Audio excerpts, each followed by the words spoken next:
who, as we've been saying, is the former head of the IAEA and the winner of the 2005 Nobel Prize for Peace. Mr. El-Baradei, thank you for joining us. Christian, it's always a pleasure to be with you. Why, sir, after being head of the IAEA, winning a Nobel Prize, do you want to get caught up in Egyptian politics? Why do you want to run for the presidency?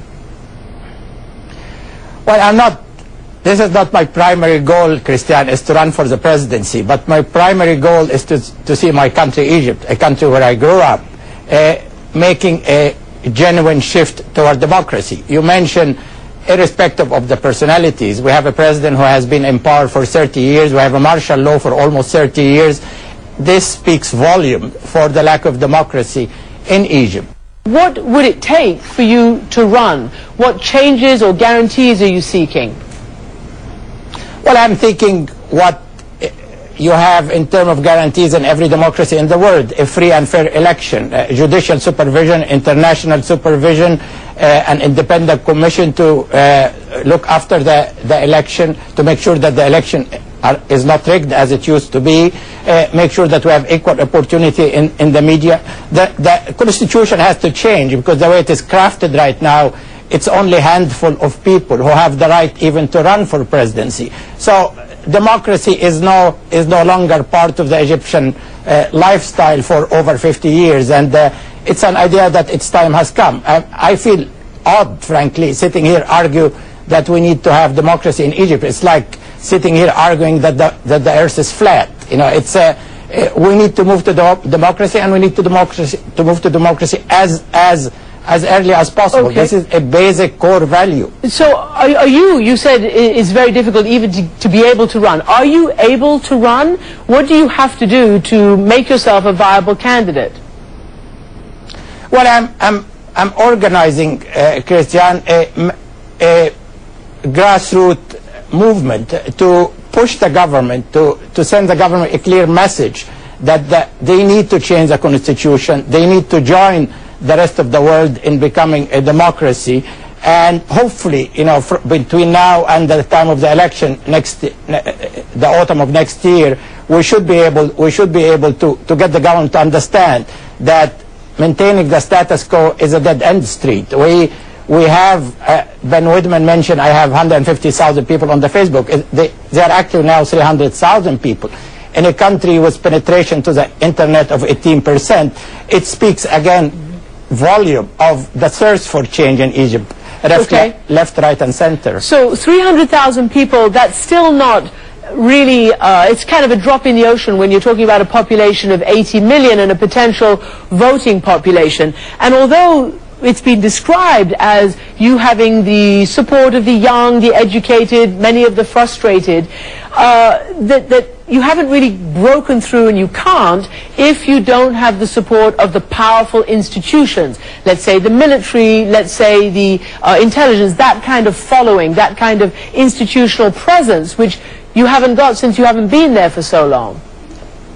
Well, I think the military is part of the people, and the military is witnessing that Egypt is not in the best shape, that we have 42% of the Egyptian lives on a less than $1 a day, Christian. We have 30% of the Egyptian are illiterate. We have Egypt ranking 123 in the Human Development Report. So all the indicators saying that unless we change drastically and empower people, we are going nowhere.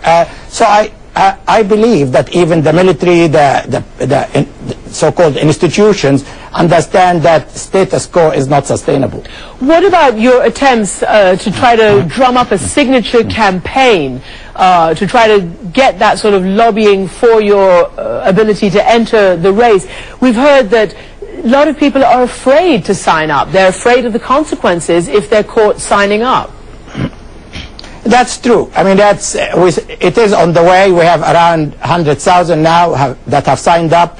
I think it would be a snowball effect, but there's a lot of fear remnant from, again, 50 years of repression, Christian.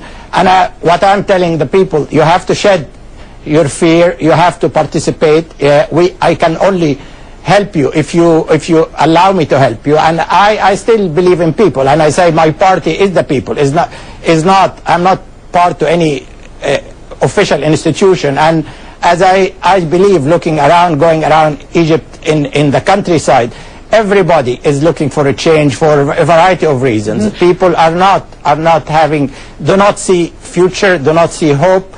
They would like to become part of the rest of the world, you know, having dignity, having hope, having their sense of freedom to decide who is to govern them and how are they to be governed. So if that's the case, they are also nonetheless fairly afraid to gather. That's forbidden under emergency rule, and a recent rally was broken up quite violently. I guess the question is, are you willing, how far are you willing to go to get on the ballot and to get these changes that you're talking about?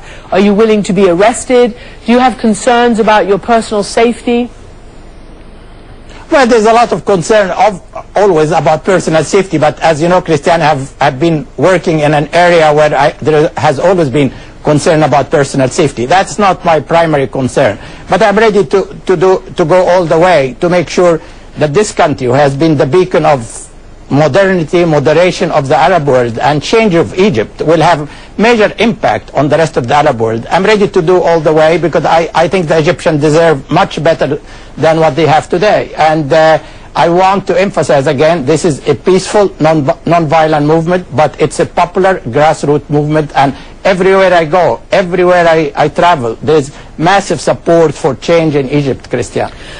And so, just finally, how do you plan to do this, to mobilize all these masses that you're obviously going to need if you have any hope of being a viable candidate, especially when I'm understanding that you don't really have an official staff or even an official headquarters?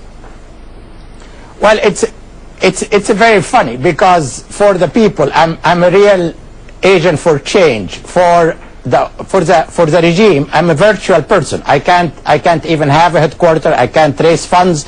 But we have a lot of volunteers. We have a lot of young volunteers everywhere in the country right now, canvassing for change, explaining to people how change will impact on their economic and social life. So there is still a lot of hope. I'm not sure. I'm not sure how it will play out. It's, you know, in a country when you have no level playing field, it's like a black hole. But I will do as much as I can. I think I owe it to, you know, to Egypt. I owe it to humanity, that every human being should have the right to live in peace, freedom, and dignity. And dignity and pride is what is missing right now in Egypt. On that note, we'll be watching. محمد البرادعي, thank you so much for joining us. Pleasure, Christiane. And coming up,